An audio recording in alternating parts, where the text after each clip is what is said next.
This is a Sandy Boy Productions podcast.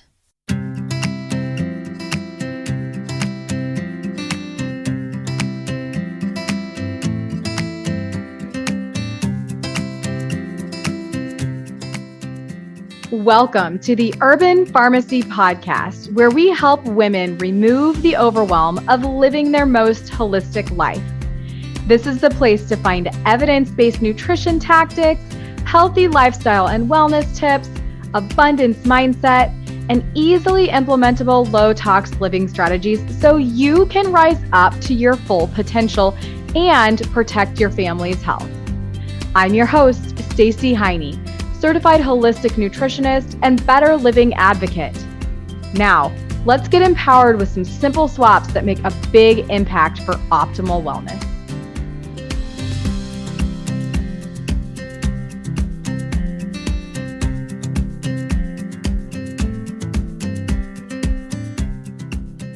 It's episode 40 of the Urban Pharmacy Podcast, and I have one of my favorite guests ever on the show today. It's the one and only Dr. Joel Fuhrman, one of my favorite plant-based pioneers. This man is not afraid to speak truth, and that is why I love this episode so much, because it is the cold hard facts when it comes to nutritional science and to healing with plants. Joel is a board certified family physician, 7-time New York Times best-selling author, a nutritional researcher who specializes in preventing and reversing disease through nutritional and natural methods. Through his medicine practice, Eat to Live retreat, books, and television specials, Dr. Fuhrman shares his life-saving nutritional protocols with people around the world. His work and discoveries are published in medical journals, and he is involved with multiple nutritional studies with major research institutions across America. He serves as the president of the Nutritional Research Foundation, and his 5 PBS shows have raised over $70 million for PBS. His most recent book is Eat for Life. Enjoy this episode. I cannot wait to hear what you think. Be well, Health Crusader. Here's Joel.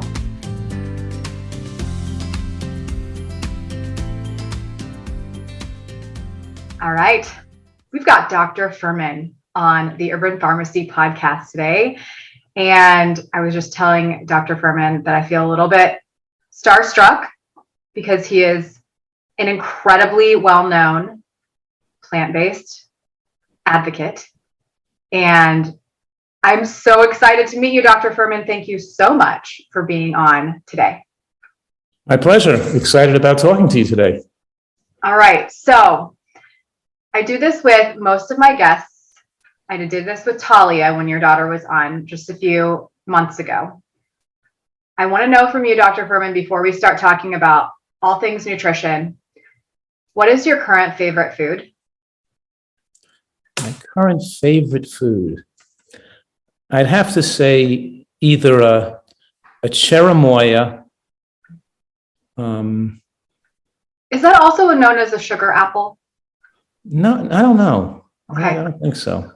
Yeah, they have like a green, like alligator skin. They're pure white inside with little black pits. I grow it here, but it's really like it melts in your mouth like jelly. And of course, I like jelly figs. I have a lot of fig trees. I love them too. But I love different types of like maybe a lemon meringue mango is really good. So it's just I probably like fruit is my tropical fruit. Some tropical fruits is my most favorite things. Yes, so good. I've tried a cherimoya. I've tried atamoya as well. Well, I have an atamoya tree too. Oh my gosh. What about a soursop? Have you ever tried a soursop? I have. It's a little, so good. And a sweet stuff, yeah. But cherimoya is still a little bit on top. It's up there. Okay, good. Okay. So now we know, all right, it's cherimoya is king. Okay, so Dr. Fuhrman, can you tell me about how in the world you got started in what you do? I know you are a past figure skater. Like, can you kind of take us back to where your whole like health journey really began? Yeah. Well, really, my health journey came because my father was overweight and ill as a child. And I spent a lot of time as a child. My father was going from doctor to chiropractors in the back, couldn't sit up. He was in the back seat of the station wagon lying on a mattress with back pain and different problems. And then he read Dr. Shelton's books. I think he read Jack Duntrop's book in the 1950s called You Don't Have to Be Sick. And that got him into Dr. Shelton's books, Herbert Shelton, and then who wrote his books in the 1950s late 1940s, early 1950s. He wrote about eight to 10 books. My father started reading and changing the diet of our family when we were kids. We started to eat healthier at the age of like 10 or 11, 12, 13. So at first, when my father was changing our diets as a child and making it healthier, I first thought he was crazy, but as I got older and I started reading and understanding more about the body, then of course, and I was, as you know, I was a competitive figure skater. I was third in the world in pairs figure skating with my sister Gail, my younger sister, in the 1970s. So we ate healthfully, very healthfully, to try to have better stamina and not get sick, to compete at a high world level. And then I just, then I realized it was, I became passionate about it because I saw from my exposure of how many people this could help and how it was able to reverse disease, not just in my own family, but I had a lot of exposure as a teenager to people who recovered and reversed disease through the American Natural Hygiene Society, called then, and then it became the National Health Association. So that was my initial introduction into healthy eating and this way of living. And then, of course, I decided to go to medical school. You could say, thought about going to medical school, but finally made the commitment to go back to Columbia to take the pre-medical courses because I had graduated from college without the prerequisites to go to medical school. So at that point, I was competing in skating and never thought about it. So then I went back to Columbia, took the prerequisites, and then went to University of Pennsylvania School of Medicine in the early 1980s with the specific intent of being a physician specializing in nutritional medicine. So I didn't learn this as a physician. I wasn't a doctor who then tried to change the way they practiced. Right out of the box, I was going to medical school with the intent of being a doctor to specialize in nutrition because of how passionate and excited I was about the prospect of getting people totally well, getting them off their drugs, and having people not have to have medical tragedies happen to them. Yes.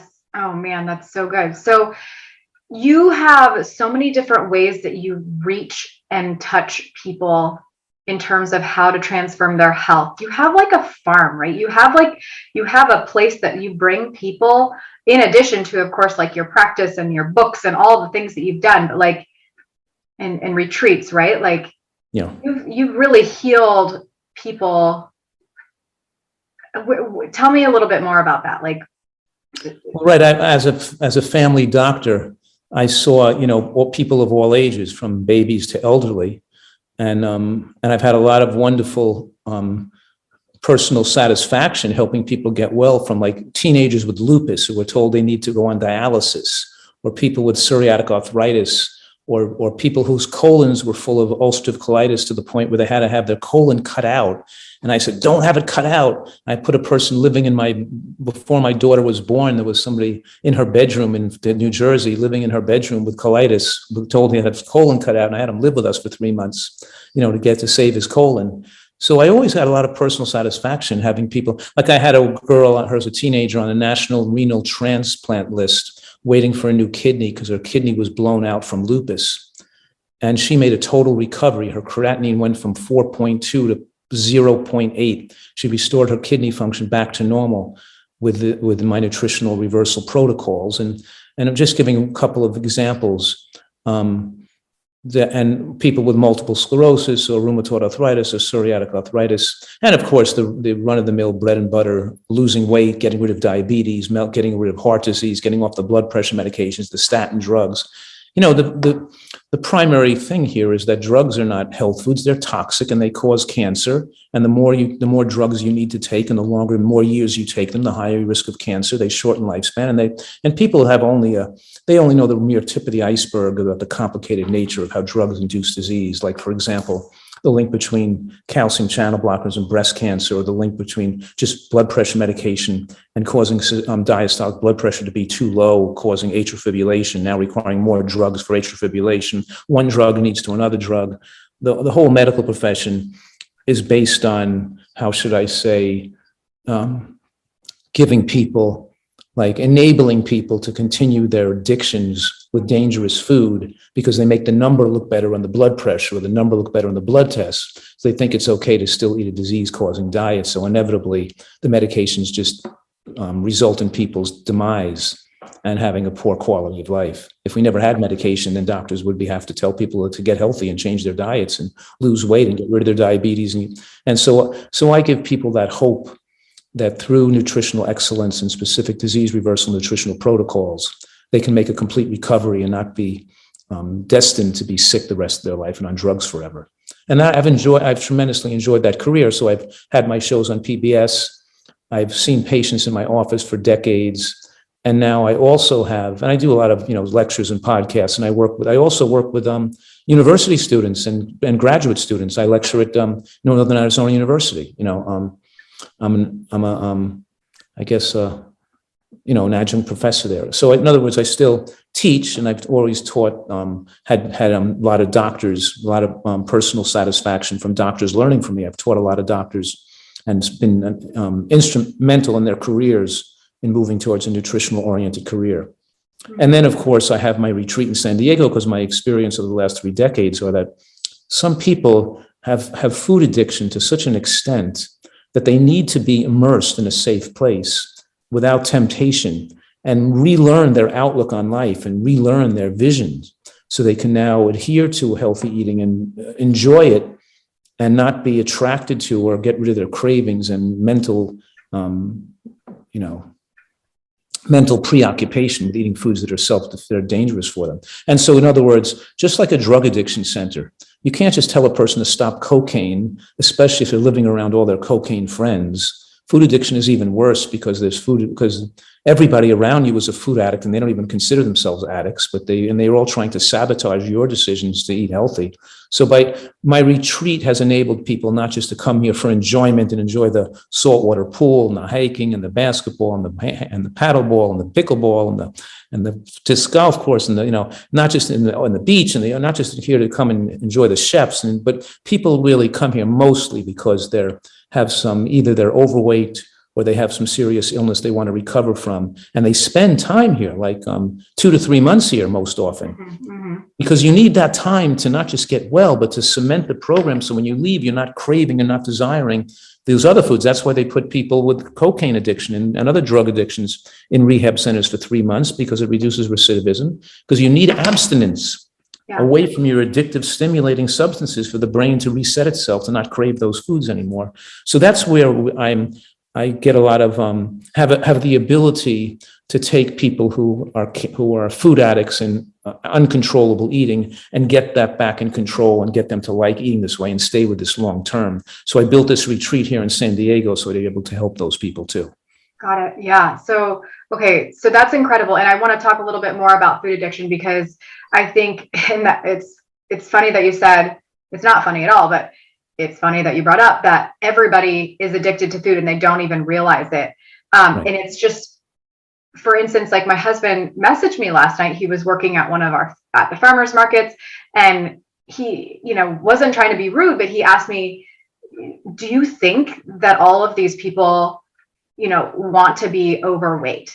Like, do you think that people just want to stay that way? And I was like, of course not. They're addicted. They're addicted to the food and they don't realize it. So can you explain like what's happening a little bit with these processed foods? Because I mean, he and I both have experienced that. We are now we've broken free, thank God, from the sugar, the oil, the salt, that's just so highly addictive. What's happening?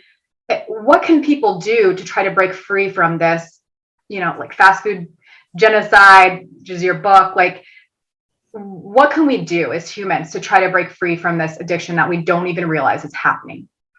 Right. They can't break free from it, because first they have to recognize it as an addiction.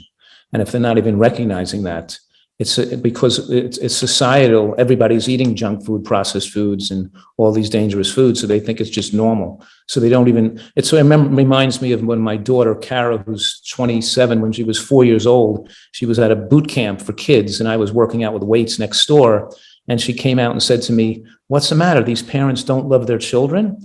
And I said, "What do you mean?" And she said, "They're feeding them, marshmallows and all kinds of cheese doodles and junk food that's going to hurt their bodies." And I said, "They don't know what's bad for you." And she said, "How could they be so stupid?" She doesn't. They don't know what you eat makes who you are and makes your body grow sick or well. And I said, "No, they don't even know that." And she said, "How could they be so stupid?" And I said, "Well, it's because everybody's doing it. And it's like if everybody's smoking, the brain, it's called cognitive dissonance. You block out from conscious thought anything that would cause you stress or anxiety, even though they know they're overweight, they know they're not eating healthfully, they block out thinking about it because everybody else is doing it. And then they, of course, the addictive nature of, like you said, concentrated calories. When you eat sugars and oils and fried foods and these concentrated calories, they come into the bloodstream so rapidly that the rapid influx of calories into the blood that you can't duplicate eating natural foods affect dopamine centers in the brain, the same brain areas where narcotics are stimulating those dopamine centers. And it makes them dopamine insensitive over time. So they require larger amounts of food and larger amounts of brain stimulation to feel the same. So they need it eventually just to feel okay. So they feel fatigued, wiped out, shaky, even a little withdrawal symptoms. They don't keep putting high calorie food in their body. And they just think they're just eating because they're hungry, because if they don't eat food, they feel fatigued, they feel wiped out, they got time to eat, they feel like eating, they got to eat. And they almost can't control that, but they don't understand it's food addiction. And they don't understand that the symptoms they're feeling that drives them to eat aren't hunger. They're withdrawal symptoms from their calorically excessive diet. So they're feeling withdrawal symptoms that they interpret as hunger, and it makes them crave and desire more calories than the human body needs. And they don't even know that it's abnormal. It's like the withdrawal from cigarettes or from caffeine or nicotine or opiates. They consider that hunger. And even the medical textbooks consider, headaches and stomach cramping and fatigue are symptoms of hunger, which they're not. They're symptoms of withdrawal from an unhealthy diet. Real hunger is felt in your neck and upper part of your throat, right in this area of the body. And I know this because I've been doing this for treating people for more than 3 decades, on watching them get healthy and how the changing perception of hunger. Then you don't feel hungry only when you need calories, and then true hunger becomes a precise computer directing you the right amount of calories.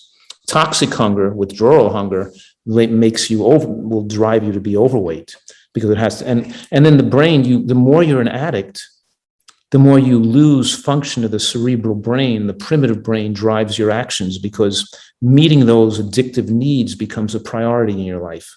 So you become a priority to smoke, a priority to drink, a priority to eat burgers and pizza and French fries and soda. It becomes a priority to get your ice cream. So that takes over your decision making. So it's no longer a priority to be the best human you could be, your care for your people you love, or your community or other human beings, or taking care of the planet. Nothing else matters. Nothing else drives your passion. You lose your passion and enthusiasm for being the full person how you could have contributed to humanity, because now yourself and meeting your own self needs becomes an overriding personal, personal drive that you can't control. And you said, how can you stimulated my answer by saying, how do people get rid of their addiction? And I'm saying that they can't unless they abstain from addictive substances long enough. You can't get rid of alcohol unless you get off the alcohol for a time period, and then the drive to consume it lessens, and you're off the cigarettes long enough, when you're off the cocaine long enough, when you're off the sweets and the salt and the fried foods long enough, the drive to overconsume calories and overconsume those foods lessens with time. But you have to first get the person to recognize they need to abstain and start to eating, not just dabbling in healthy eating, but go full blast into healthy eating. Because most people, baby stepping their way in, continues to imbibe in their addictive substances, putting their body under more stress and they in most cases fail. Most people on diets fail because they don't make a radical enough change to stop the addictive substances completely, to let the body reset itself and stop craving those foods. So anybody can look up the studies and how many people are successful at dropping 100 pounds and keeping it off for 5 years or more. Right. It's almost like, not even 1%. But the point is that we have such a high rate of people dropping their needed weight, whether it be 50 pounds or 150 pounds, and keeping it off forever for the rest of their life, because they intellectually and emotionally are retrained in a way to think, and they recognize their behavior as addictions. And as long as they have that period they need a good 3-month period of not having any sweets and salt and really being, so like I can go out if I wanted to, I don't want to. But if I ate something that was like, if I had something addicting, like a donut or something, it wouldn't make me into a food addict to want to eat 6 donuts. I wouldn't have to, I would just say, I'm never gonna have a donut again in the rest of my life. That's just so bad for you. I just did it as an experiment. But for another person who has an addictive relationship with food, going out and having that donut could drive them into a whole binge that's going to last for 2 months now, or just derail them and have them gain their weight back. And so individually, we have to counsel people with a different outlook on life and a different way of getting pleasure. And they get pleasure from food, and eventually their taste buds reset themselves, and they learn the recipes, and they get just as much pleasure from eating as they did eating junk food, but without being without ruining their health, and without being self-destructive. But it takes time to achieve that. And it's not easy for people to do this. They have to learn a lot. And that's why, I tell people, like when I wrote my first book, Eat to Live, back in 2004, it wasn't my first book. It was my first big, major book. But when I wrote that book, I wrote in the first chapter of the book, I wrote, don't change your diet until you read the whole book. Don't just read the chapter and go to the recipes, because you're not going to succeed. Get educated first. Study this information, highlight it, and learn about food addiction and what it means to be healthy. And then you could do this, because you really need to know a lot of information to do this right, to increase your chances of succeeding with it.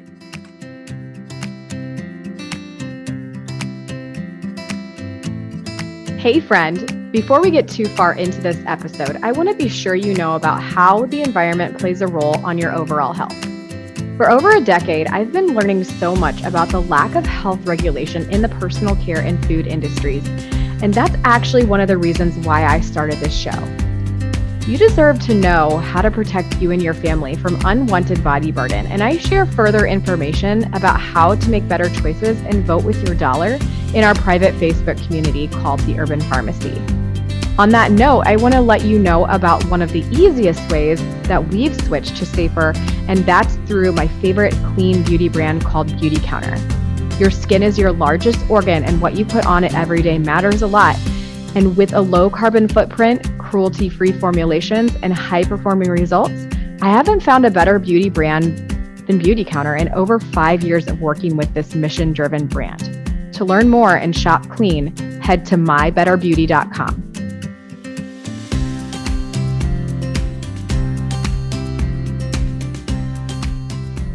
Okay, so let's talk a little bit about the nutritarian diet. This is what you've coined. This is the plant, completely plant-based way of eating.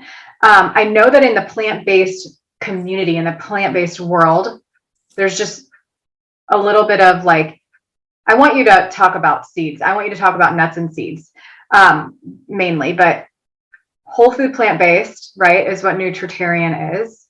And you're going to tell us more about that. But why specifically did you include nuts and seeds in it versus not? I'm not saying this personally because you're just wanting to get information, but it's such a ridiculous question, because why are you including vegetables in your diet? Yeah. Why do you include fruit why should we eliminate you eating all vegetables? I mean, what are you talking about? Why do we have to justify eating vegetables? So the point that I'm making is that because a few radical individuals in the plant-based world advocated people not eat nuts and seeds, fear of eating fat, without any justification or science behind it, then they developed a following. But there's no reason to, there's never been a study that showed with looking at people long-term, utilizing nuts and seeds or not, there's any benefits to not eating nuts and seeds. But there have been scores of studies, probably over 30 different studies, evaluating the lifespan enhancing and lifespan extending effects of nuts and seeds, including dramatically reducing risk of cardiovascular death. So the idea of removing nuts and seeds with no justification behind it is just absolute insanity. First of all, let's look at what the studies show. And if a person wants to do that, pull up some long-term studies following people for decades and seeing the outcomes. Because there's never been more an issue that has more corroborating evidence. In other words, if you're asking me, is it beneficial to use fish oil or this or that or whatever, something, that person could show studies showing it's good, studies showing it's bad. Some studies show this, some studies show that. We got to look at all the studies and see where the good studies are, where the bad studies are, where the evidence overall points to, but not with nuts and seeds, because every study shows the same thing. They all show incredible, tremendous benefits. And we're talking about people getting oil out of their diet. And in place of the oil, using a whole food. So it's a sunflower seed instead of the sunflower oil. It's the sesame seed, but it's sesamins and lignans and calcium. Instead of the sesame seed oil, it's the soybean, not the soybean oil. It's the almond, not the almond oil. It's the walnut, not the walnut oil. When you eat a whole nut or seed, the calories come into the bloodstream very slowly, and the body can preferentially burn it for energy. When you take the oil extracted from a food, because there's no fiber and sterols and stanols that slow the absorption of fat into the bloodstream, the fat calories come in so rapidly, almost like sugar. Right. And those calories could be an appetite stimulant and drive food addiction. And cooking and frying oil causes rancid compounds that cause cancer. So any person afraid of consuming fat, if they're going to show you those studies, any study that corroborates that, it's going to only be a study on the use of oil, never on the use of a raw nut or seed. We look at the studies where people eat raw nuts and seeds, and there's, but the physician's health study, the Iowa Woman's Health Study, the nurse's health study, the Seventh-day Adventist health study too, whatever it is, they all show about a 39% decreased risk of cardiovascular death and about a 30% reduction in cancer death or all-cause mortality from people utilizing nuts and seeds. The Seventh-day Adventist health study too divided nut and seed intake into 5 different quintiles, 5 different sections. In the first section, people eating less than half an ounce a day had an increased risk of death, of heart attack death, 40% higher than people in the highest quintile eating more than an ounce and a half a day, approximately. So we're talking about the nuts and seeds facilitate the absorption of phytochemicals in plants. When you eat the plant foods without any fat in the meal, you're not absorbing maybe 20 to 50 times less of the beneficial phytochemicals, but also there's independent factors in the nuts and seeds themselves that make them protective and beneficial foods. So the question really isn't, we could go on to one study after another, the reduction of sudden cardiac death, the link of walnuts with reduced risk of cancer, all the great studies and how wonderful the fact that flax seeds and chia seeds reduce risk of breast cancer and turn into the digestive tract into entero and anti-entero lignans and anti-estrogenic lignans that lower breast stimulation of breast and prostate from estrogen, and studies showing that the risk of breast cancer in people who have breast cancer, reduction of breast cancer death was like 71% from people adding lignans to their diet. But the point is I guess the point I'm making is where people got this crazy idea that cutting fat out of the diet, eating no nuts and seeds was beneficial is just like one person's idea, and he tried it and he saw people got well from heart disease because they ate just plants, and that made nuts and seeds the bad guy. You can't. That's a limited number of people who did well without nuts and seeds. They weren't followed till death.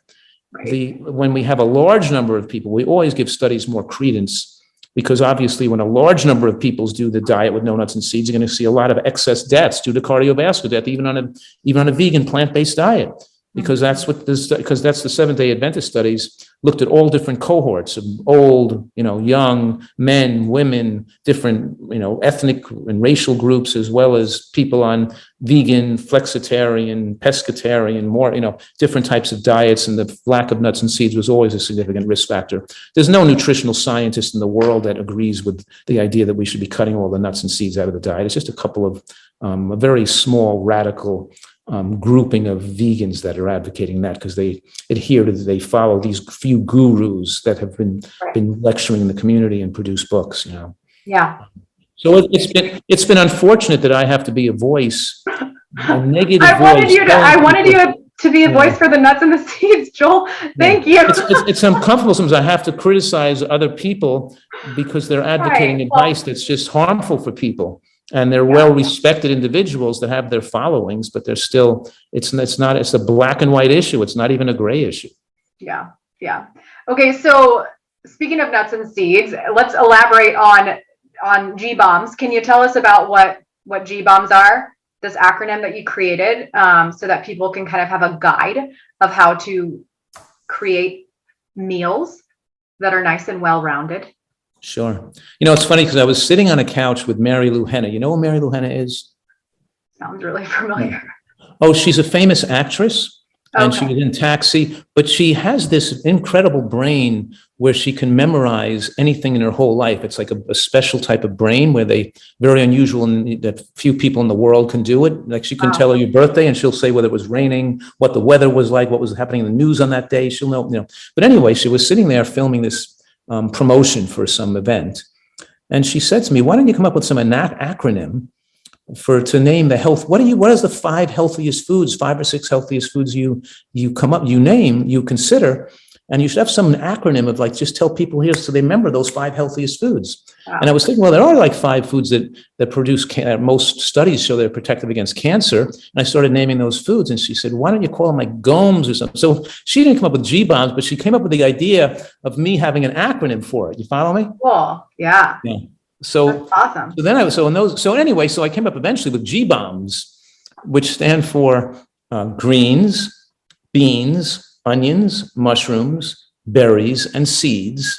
So people keep in the forefront of their thoughts what foods I want them to try to include in their diet every day because they have the most powerful anti-cancer benefits. And, each one of the foods is absolutely remarkable in the studies on it. If you look at, mushrooms, for example, the studies on mushrooms are incredible. Even showing women who have like just one mushroom a day decrease risk of breast cancer by 64%. There's no drug that can do what a mushroom can do.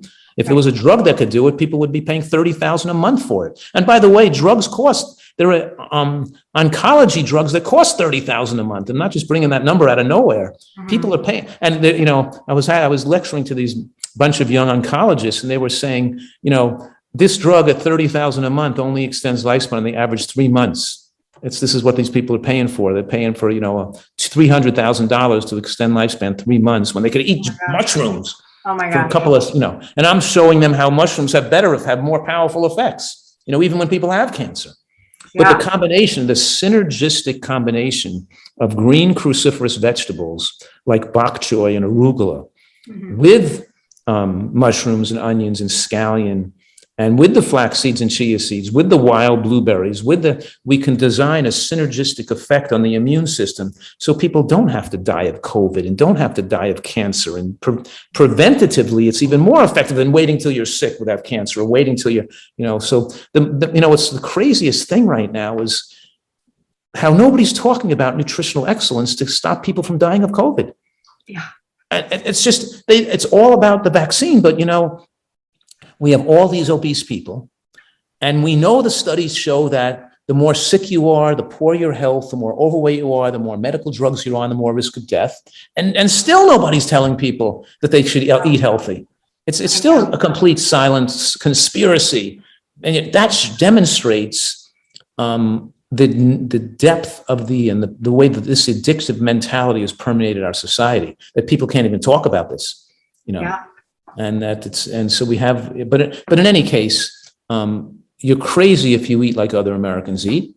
And if you do that, it kind of makes you crazy too, because obviously there's a link between processed foods and fast food and commercial baked goods and depression. Mm-hmm. And there's only, in today's society, 1 in 5 Americans are mentally ill. 1 in 5. Wow. 100 years ago, it was 1 in 500 were mentally ill. 1 in 500, now it's 1 in 5. Wow. But in any case, the food is driving this mental illness, and the food is also driving these people who can't think logically, who are led into conspiracy theories, who are led into the nonsense of like this, of climate change not existing, or whatever their belief systems are, they've laid themselves into a position where they don't have all the keys to the bank anymore. And because we know that the worse they eat, the more they can't think logically, they can't think scientifically. And we talk about losing neuroplasticity due to lack of nutrition of the brain, which means they live for instant gratification, whether it's food or whatever, grabbing on whatever they can hold on to. They're not long-term thinkers, protecting their lives of their children, grandchildren, future generations. People. So in other words, they've lost their ability to plan intelligently and put together the chess moves that's going to help them in the future. They just do the wrong things for their future just to immediately feel good right now at the moment. And that has to do with it. That's part of the addictive problem, part of the nature of food addiction. It takes people's long-term thinking away. Yeah. So, okay, you were talking about future generations. And this is something that my friend, who is very much a fan of yours, wants to know. So I have to ask this for her because she's having a hard time with this. And I haven't experienced this because I've been raising my 4-year-old nutritarian, fully whole food, plant-based. This is definitely switching gears. Sorry. But any general advice on the best way to talk to kiddos about food? I talked with Talia about you and like what you used to do with like Halloween candy, and we were joking about it because I heard you talking about like how you did Halloween way back in the day and stuff like that. But anyways, how do we talk to our future generations about why eating wholly unprocessed foods, how do we approach this? Is it about the planet? Is it about their health? Like, is it about the animals? Like, what do you think, Joel, is the best way to talk to these kids about this, the food that their friends are eating at school, and like why they might have a different lunch? Yeah. Well, I'm agreeing with the question in the sense that there has to be that talk, and that talk, the ongoing learning talk, has to occur on a regular basis with the whole family intact, and the decisions the family make have to be made as a family unit. You don't want to impose healthy eating on your child and the parent is eating unhealthy in front of the child or eating unhealthy behind the child's back. It's the rules for the child, or they're given the value, their input and their mental capacity is much greater than people think. So you can try. I have a little dog next to me whose mental capacity at 12 weeks of age is just incredible. What he learns, a new puppy. But a 5-year-old child has a tremendous ability to understand reasoning and logic. But what I'm saying right now is that because society is so self-destructive and hurtful with regard to people eating themselves to death, where everybody's dying of cancer or heart attacks or strokes or dementia, and there's so much autoimmune disease, there's so much food-related damage. I give lectures and I say to people, raise your hand if you've been struck by a bullet. How about stabbed by a knife? Anybody in your family? Anybody you know been stabbed by a knife or hit by a bullet? How about cancer? Anybody know with cancer? Everybody's hand goes up. Everybody, heart attacks, everybody's hand. I said, you got to get out of that neighborhood. That's a dangerous neighborhood you're living in. You have to escape from that neighborhood fast. You don't want to put yourself at risk of death. Kids are not stupid. My children always said to me, they couldn't understand why parents fed their children so poorly. Didn't they care for them? Didn't they understand? They don't understand that the parent eating unhealthfully doesn't really think in the forefront of their mind that what they're doing is so bad. So it's okay to give it to their child they love. What I'm saying right now in response to your question is that there has to be a meeting maybe once a week with the whole family present, where these things are where societal's dangerous habits are discussed, and how people eating fast food and priceless food and burgers and eating, how it's destructive to the planet, how it's created a cancer epidemic, how millions of people are now dying of COVID because of their bad diet, and that any parent that really loves their children is responsible for educating them. And so my children, eating healthfully in the home, didn't see it as a punishment. They saw it as parents who loved and cared about them. and educated them in a way of thinking that was a good way, that was important. And you could read segments of my books or Disease Proof Your Child and then talk about it. You could bring up a topic for discussion and say, if we know that, for example, smoking cigarettes is bad, how many cigarettes do we think it's okay that we all should be able to smoke? Well, probably, there's no desire to smoke cigarettes because we haven't been addicted to it yet. But so probably we're all going to agree that it's probably a bad idea for us to smoke cigarettes in this family. But, do you want to but people around us, they're all eating junk food, having birthday parties and bringing donuts and cupcakes to school. What would be an acceptable amount of that food if we know it's harmful? What do we think as a family we should do? Should we have none of it? Should we all agree to have none, or should we have it once a month, or should we allow us to have it once a week? Or whatever I'm saying is, I'm not saying what the family should decide, but I'm saying the family should decide as a unit and try to be, and because when a mother or father brings their sickly child to me as a doctor who has lupus or asthma or some food issue or eczema, and I say, they got to change their diet completely. They're killing their child where they're feeding them. You know what I say to the child? I say, your parent I know you love your mother and father very much, but they're eating in such an unhealthy manner that the problem really isn't you because you're young. The problem is them. And if you don't help help them eat better, you're going to possibly have a parent who has some major medical condition that's going to rear its ugly head soon. And you're going to have a parent with a chronic medical illness or even premature death, because these parents don't know how to feed you. But most of the problem is they're older and they don't have to feed themselves. So I want to make sure, I'm going to teach you how to eat so you can help your parent and make sure your parent comes in healthfully next time and so when I see you, I hope you report back to me how your parent was eating. Yeah. Wow. And if your parent decided to get rid of all the junk in their diet or not, because they need to lose weight and get healthfully. So I focus with the child, not on their diet, but on their ability to stop the parent from doing bad things for themselves. So the child has to become knowledgeable about what to eat to help the parent stay alive. And because this doesn't work if you force something on a child, it has to work on the child wanting to eat healthy and wanting to be a good role model for the parent, wanting the parent to eat healthy. So we're all learning about this together. There's nothing to force on kids. Yeah. I remember when my son Sean was also 3 or 4 years old. I don't think it was related to food. I think it was related to something to do with the oven or something. But anyway, my son, who's now almost 20.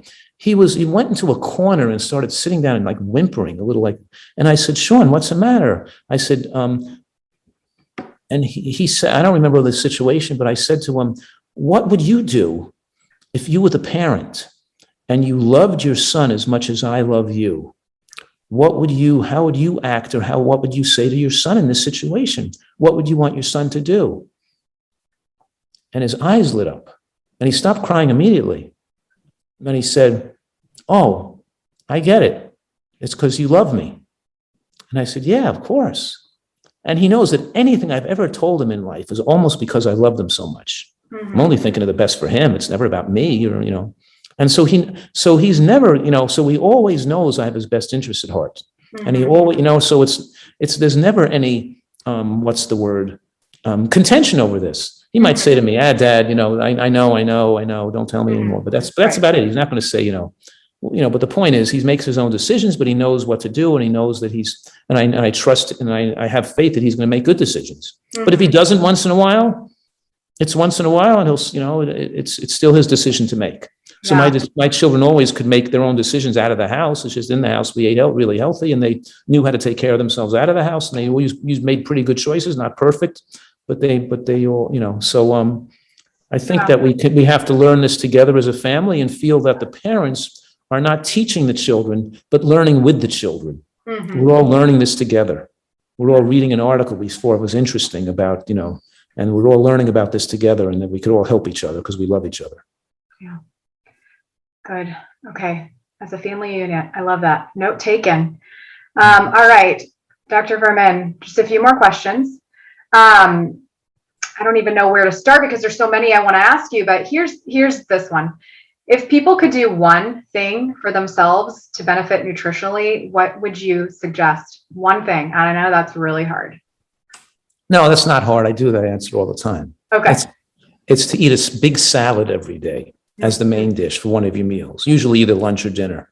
and not a 6-inch bowl, but a 9-inch bowl, and where you mix in all the raw vegetables, including raw cruciferous like bok choy, arugula, kale, lettuce, onion or scallion, and use a healthy dressing made of nuts and seeds, not, with nuts and seeds as the fat portion of the dressing. So one big, delicious, healthy salad with a healthy salad dressing at least once a day as the main dish. You could that the lunches that people eat here at the retreat that I recommend people eat are simple.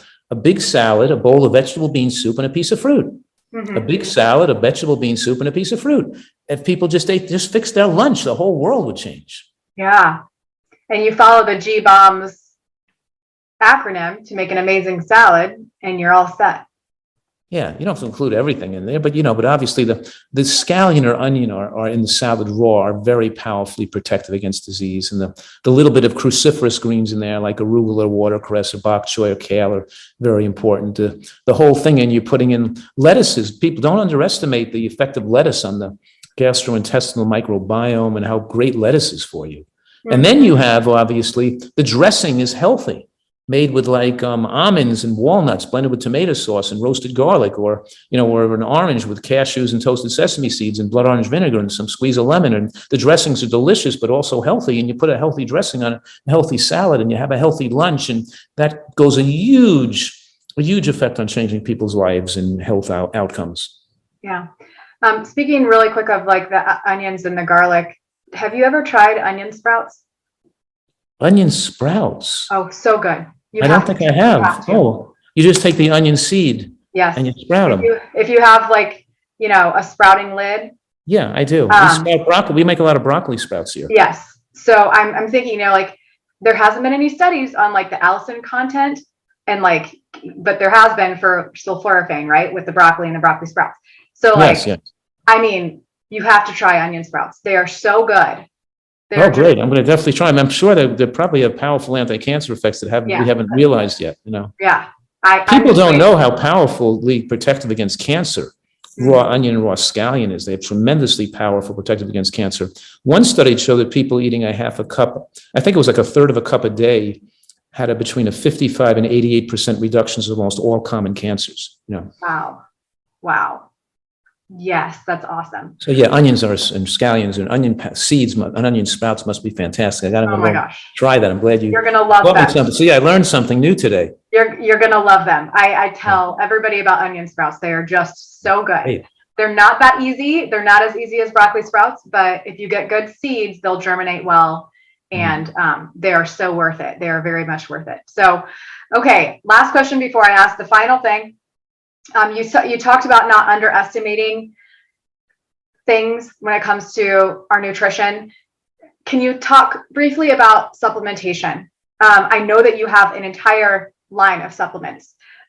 What are we underestimating, do you think?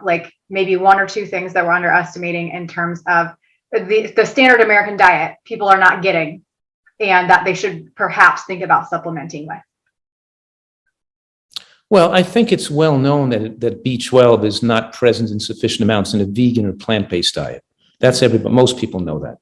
I think the missing links are in that, look, if you're on an American diet, not eating enough colorful plants, you're grossly and dangerously deficient in phytochemicals and antioxidants. You just mentioned sulforaphane and isothiocyanate in green vegetables, but they're so deficient in different compounds that it's one of the major factors leading to cancer. On a plant-based diet, the main issues are zinc, iodine, B12, and DHA and EPA. So in other words, zinc is more readily absorbed from animal products. The phytates in plant foods bind zinc, and zinc supplementation, the scientific literature, is linked to decreased risk of infection, pneumonia, and other, as people age. So a little extra zinc seems sensible on a vegan diet, especially in today's COVID times. So we're talking about B12, zinc. A lot of people are vitamin D, but that's not related to their dietary status. That's related to where they live, their skin color, and whether they're outdoors in the sun. But vitamin D is something we pay attention to make sure your levels are okay. Mm-hmm. And then you are at risk for dementia on a vegan diet, even if you're eating all the beneficial anti-dementia plants, if you're DHA deficient. And there's a blood test called an omega-3 index, and we know that there's a higher rate of brain shrinkage and dementia and cognitive impairment with people with lower levels. Mm-hmm. So I do make a vegan DHA and EPA. I started making that and got into this originally because so many of my patients and family members were taking DHA supplements and getting a burping and a bad taste in their mouth. Yeah. And so I designed my own that was put in glass and in refrigerated trucks, shipped to us in refrigerated trucks and kept under refrigeration to keep it fresher. So I could testing the TBA scores, the rancidity scores, to having a fresh product. So I said, right. So I sell DHA and EPA because I know that through my career. Remember, I told you earlier how you asked me how I got into this. Well, all my mentors and all those people who I knew from the American Natural Hygiene Society and the American Vegan Society, so many of them became demented and developed Parkinson's and neurological difficulties on vegan diets. And the bottom line was you have to make sure you have DHA adequacy. And so I'm very careful and don't take this lightly, that as to make sure that you're, if you're not eating foods with preformed DHA, to make sure you know your blood level and you're taking an adequate amount to make sure your level's at least above 5, your omega-3 index. So yes, I make a supplement for that, but there are other brands and other people that make similar supplements. But mine, I think, obviously is I make it for my clients and people because I want them to have one that's totally fresh, Yeah. Okay. Yeah. I had like so many questions about like your entrepreneurship and like all of the products that you have and everything, but we'll have to maybe do that. It originally developed from, there's just this DHA issue. It developed because I started making a supplement because I wanted to make a DHA. And then I figured, well, my matter is people want a vitamin that has what a plant-based or a healthy person needs. So I put the iodine, the K2, the zinc, and the vitamin D and the B12 on the right amount for a vegan in the one supplement, so a person wouldn't have to take them separately. So those were the two things I started with to make it just easy for people to follow my recommendations. You know what I mean? Love that. Oh, so good.